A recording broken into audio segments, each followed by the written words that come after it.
नमस्कार। आप सभी का स्वागत है। मध्य अफ्रीका में एक देश है, उसका नाम है रवांडा।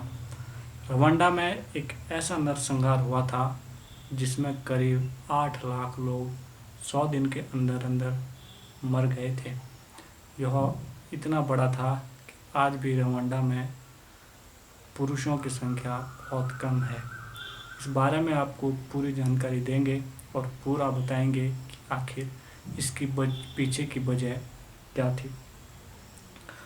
रवांडा नरसंहार तुत्सी और हुतू समुदाय के लोगों के बीच हुआ एक जातीय संघर्ष था। 1994 में 6 अप्रैल को किगली में हवाई जहाज पर बोर्डिंग के दौरान रवांडा के राष्ट्रपति हैबी अरिमाना और बुरुंडियाना के राष्ट्रपति स्प्रेन की हत्या कर दी गई, जिसके बाद ये संहार शुरू हुआ।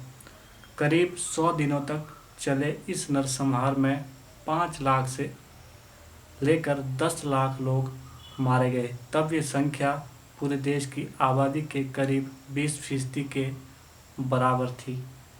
जी हाँ, तो इतनी बड़ी जनसंख्या में लोगों का नरसंहार हुआ था कि 20% लोग मारे गए थे इस नरसंहार में। दो देशों के राष्ट्रपति की मिसाइल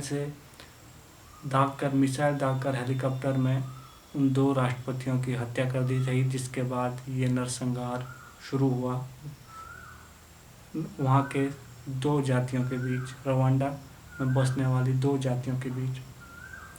इस संघर्ष की नींव खुद नहीं पड़ी थी, बल्कि ये रवांडा की हुतू जाति के प्रभाव वाली सरकार, जिसने इस जनसंहार को प्रायोजित किया था। इस सरकार का मकसद विरोधी तुत्सी आबादी का देश से सफाया था।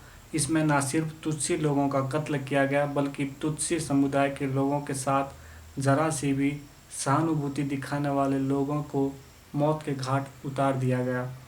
नरसंहार को सफल बनाने वालों में रवांडा सेना के अधिकारी, पुलिस विभाग, सरकार समर्थित लोग, उग्रवादी संगठन और हुतू समुदाय के लोग शामिल थे।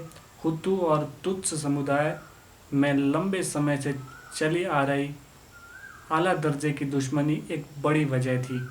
जुलाई के मध्य में इस संहार पर काबू पाया गया। हालांकि हत्या और बलात्कार की इन भीभत्स घटनाओं से ने अफ्रीका की आबादी के बड़े हिस्से के लोगों को बुरी तरह से प्रभावित किया है। इस घटना का असर लोगों के दिलो दिमाग पर आज भी बरकरार है। इस संहार के बाद संयुक्त राष्ट्र संघ और अमेरिका, ब्रिटेन, बेल्जियम समेत तमाम देशों को उनकी निष्क्रियता के लिए आलोचना का सामना करना पड़ा। संयुक्त राष्ट्र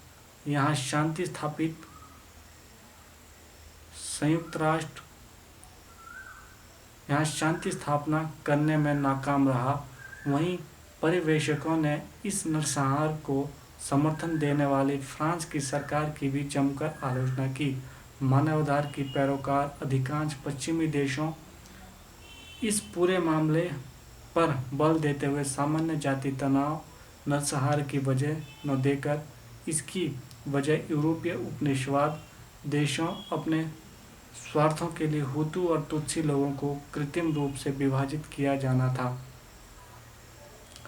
तो ये जो है नरसंहार, इतना बड़ा नरसंहार था कि वहाँ की यानी कि रवांडा की 20% जनसंख्या वो खत्म हो चुकी थी। 100 दिन के अंदर अंदर वहाँ के 5 से 10 लाख लोग मारे गए थे।